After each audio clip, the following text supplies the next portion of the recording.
was a cold day on December 27, 2012, when the President of Russia, Vladimir Putin, banned the adoption of Russian children to American citizens. I was one of the lucky ones. I got out of Russia on December 23, 2002, in the arms of my adopted parents.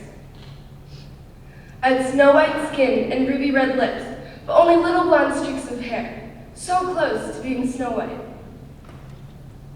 I was such a tiny 2-year-old that many of the clothes my mom brought for me were way too big. I first met my parents on September 16, 2002. The orphanage doctor said, after the first day I met my parents, I became happier because I had hope of getting out. I had the intuition to understand that they were here to take me home and that I would have a chance at a new life. My mom was so amazed that I could understand such a thing as adoption at such a young age. After their first visit, my parents had to leave me there and come back 3 months later to take me home. Putin first became president in 2000. The irony of this is that that was the same year I was born. The election was controversial because he was accused of vote tampering.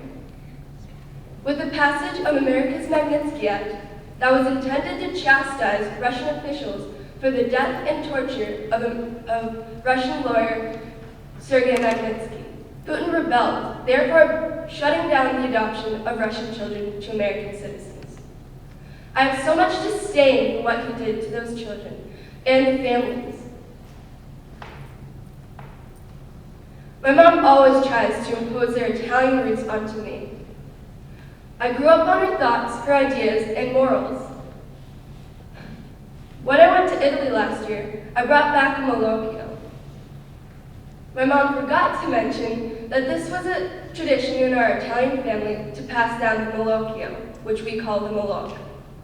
The symbol is a horn which wards off the evil eye.